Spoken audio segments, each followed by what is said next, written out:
Welcome back to the Dividend Diplomats YouTube channel. You've got Bert, the Hurt Locker, the one, the only over there in that corner, and you've got Lanny representing the Dividend Diplomats. We can't wait to talk to you about not one, not two, but let's actually talk about four dividend stocks to talk about right now to buy and to add to your dividend stock watch list. You know the drill, everybody. Smash that subscribe button if you're not following this channel.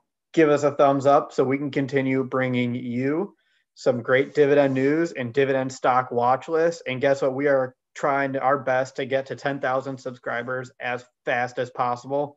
So every subscription makes a huge difference, and we've appreciated all of your support to date on our YouTube channel. But you're not here to listen to me talk about our YouTube channel for the next 15 minutes. You're here to talk about the companies that are on our dividend stock watch list to buy.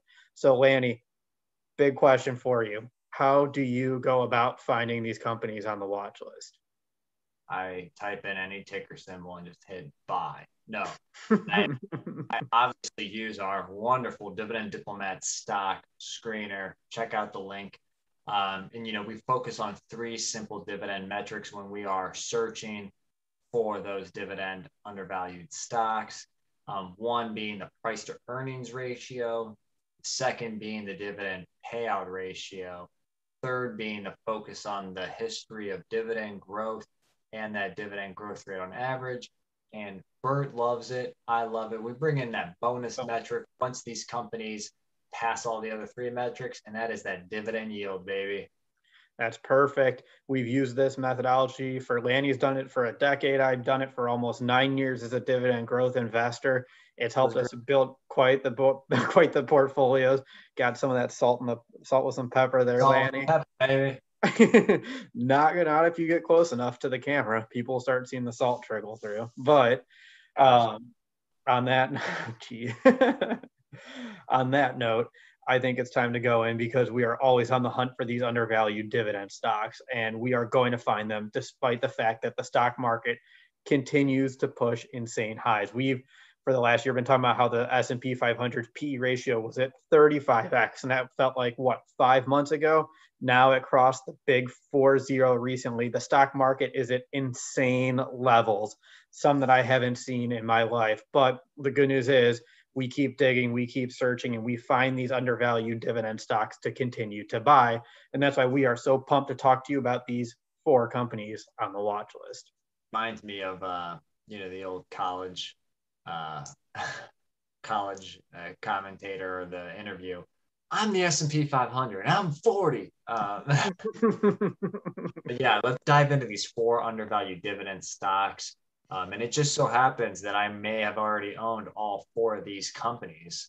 And I know Bert at least owns 3 out of the 4, I believe, too. So we always like – what's that, Bert? I was going to say, I'm not Italian enough to own the fourth one. Well, if you've seen our video last week about AT&T, is it a stock to buy at 30? Hint, they may be on this dividend stock watch list. And if you just watched our 5 big dividend increases from the week of March 22nd, one of these companies is on there that just brought back a nice big dividend increase to the tune of almost 29%. Hey, so the dogs got to eat here in Cleveland for the Browns. It's like Italian got to eat his pasta. You know what I mean? Bert, when we put this watch list together, obviously we focused on, yield, the payout ratio, even though one is in an industry that has a historically high payout ratio, maybe an aristocrat status or so in this list. I don't know if you wanted to kick things off, Bert, on that first undervalued dividend stock to potentially buy going into the first week of April. You got it. You said it. Let's start with AT&T, ticker symbol T. We thought the company's metrics looked great at $30 per share. So guess which one's going to be the first company on our watch list? AT&T, trading at $30.31 per share. Yes, that 31-cent appreciation did not tip this off of our watch list here. The company still has a PE ratio under 10 at 9.7 at the current price. Their dividend payout ratio with that $2.08 annual dividend divided by the forward earnings of $3.13 gives you a nice payout ratio of 66%. and come on, everybody, we all know AT&T's dividend growth history. The aristocrat, the current aristocrat, the maybe future dividend aristocrat, because we're still waiting for AT&T to announce that dividend increase. But the company has some strong metrics. They have that history, and we'll see what happens in the rest of the year because we are projecting a dividend increase potentially by that third quarter. That's right. AT&T back on the list. One of the bigger reasons too they're back on the list is because everything else is kind of just shot up in price. When you think about it, AT&T is really up maybe 3%, maybe $1 or so in the last few weeks, whereas everything else is up 5, 10, 15%. So it's like, it's not that AT&T has shown such strong undervalued metrics right now because they did. It's just that everything else as well has gone this direction. Yeah. And still, that's why we're always hunting for these undervalued stocks, because there are the AT&Ts out there and the other 3 companies on here that will show those signs of undervaluation. And I know we always talk about AT&T, but let's be real, there has been some great news about the company here. They figured out the direct TV sale. They're seeing strong subscriber growth with HBO Max. They're pumping out some new 5G networks. They're rolling out some fiber internet. So there are positive things with AT&T that make you happy. It doesn't feel like there's negative weights on there. They still have a massive debt load and things to figure out. But at the current value and some of the positive news, it's not a bad company to put on your watch list with a nearly 7% dividend yield. Exactly. So it's a great segue from dividend stock number 1 into dividend stock number 2. It's a stock that both Bert and I have been buying. Obviously, my goal is to get to 50 shares, and I'm not quite there yet. And dang it, they keep making it harder. I mean, I'm pumped that Bert was able to get them at a maybe slightly lower price during the last full week of March. But Verizon Communications, ticker symbol VZ, is dividend stock number 2 on this list. And again, they're currently trading at the close of business on March 26th at $58.18. And if you remember, we were heavily acquiring them in between that 53 to 55 mark. So already up quite a few percentage points right there. Even though they are up, at the $58 mark, their forward, expected earnings is $5.08, which leads to a PE of still only 11.45. And that payout ratio still stands at just under 50% in that perfect dividend payout ratio spot. Now, remember, with that heavy $2.51 dividend, that equals a yield of 4.31%. And they've grown their dividend for 16 plus years at an average rate of about 2%. Perfect. Again, even though the metrics are slightly higher than AT&T, they're still easily passing our stock screener. So the metrics are there screaming that this company is a great potential buy, even though the price has gone up from where we were adding them a few months ago. As Lanny said, that's just the market environment we're in, and these are still signs of undervaluation. Bro, you're like, and that's how the cookie crumbled. That is how the cookie crumbled. Do we want to go to stock number 3 and talk about how that pasta and pesto are crumbling together?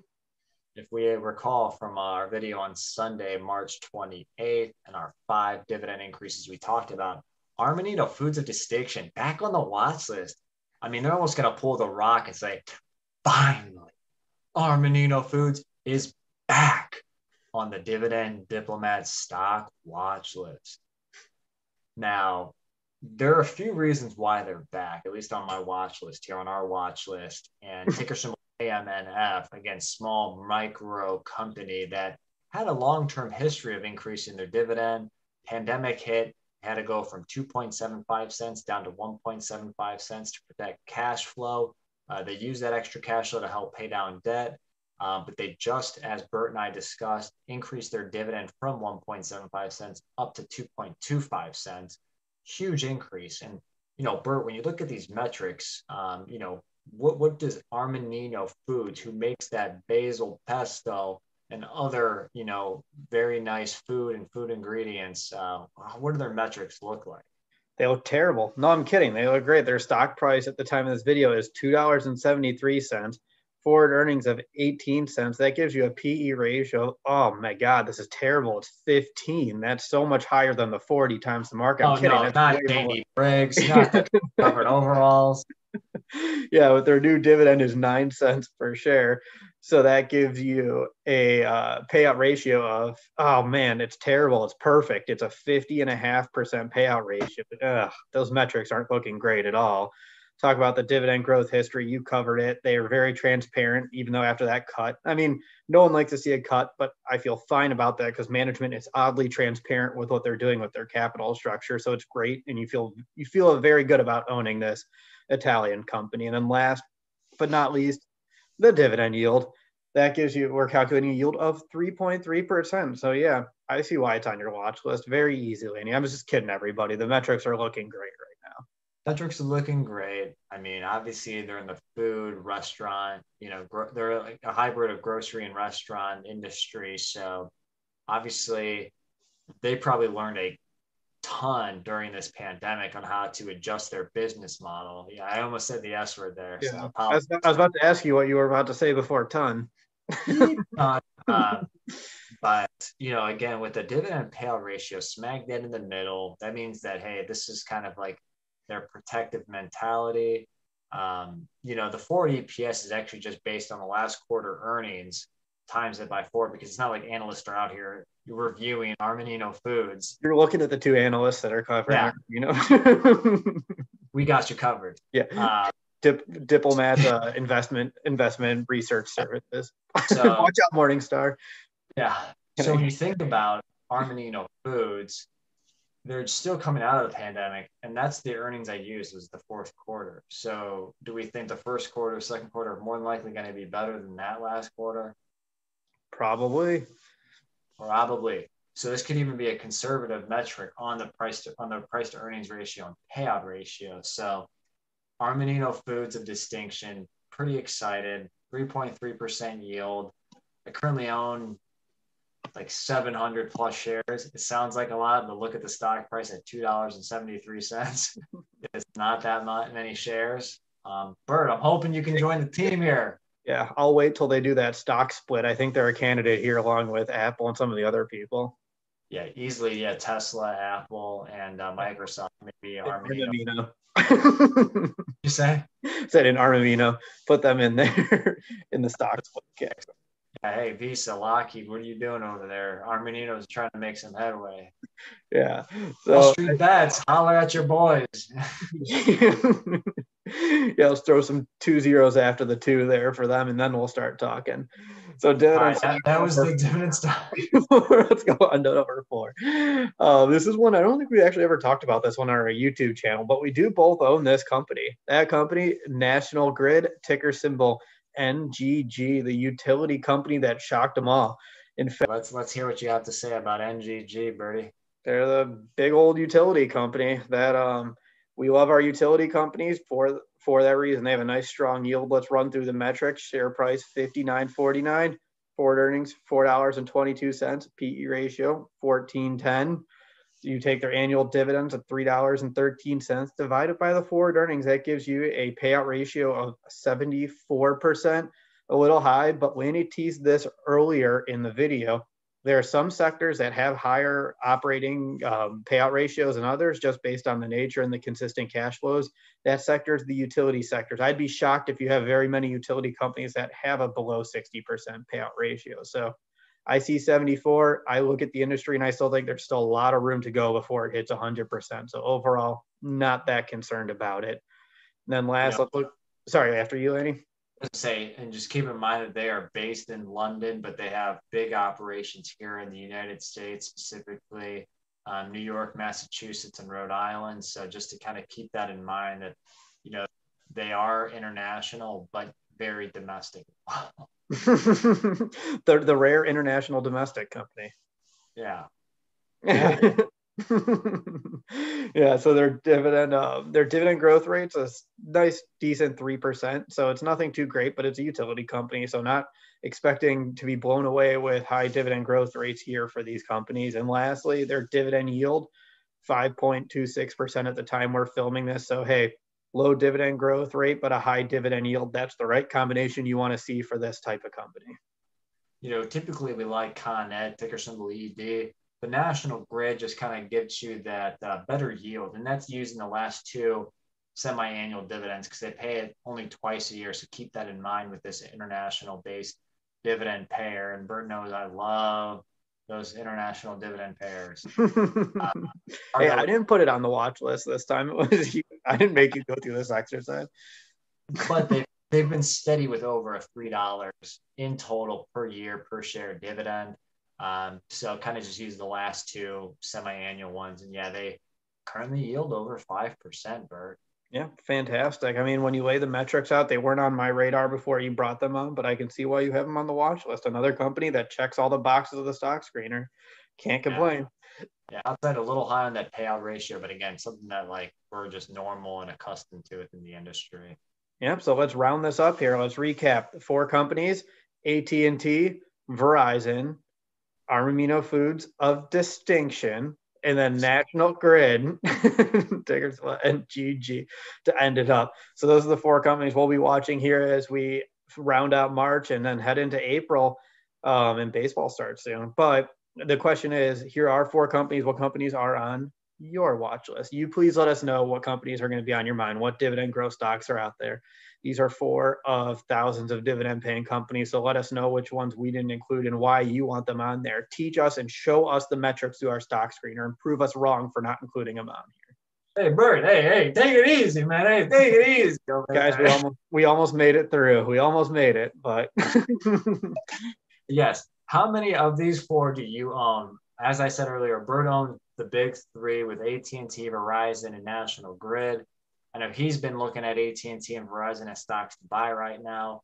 I own 4 stocks, all 4 of them on this watch list. It's always great to add to your current positions. I'm looking at all 4. That's why it's on the watch list here. Very interested in Armamino Foods. I mean, they're like hitting home right. Get to those 1,000 shares. Get to those 1,000 shares. Challenge is on, isn't it, Bert? It is. Sounds like it. Hey, did you ever get to 50 with Dimeco? You're going to answer in the comments later, Bert. I will. I can't remember. I think I did. Anyways, that doesn't matter.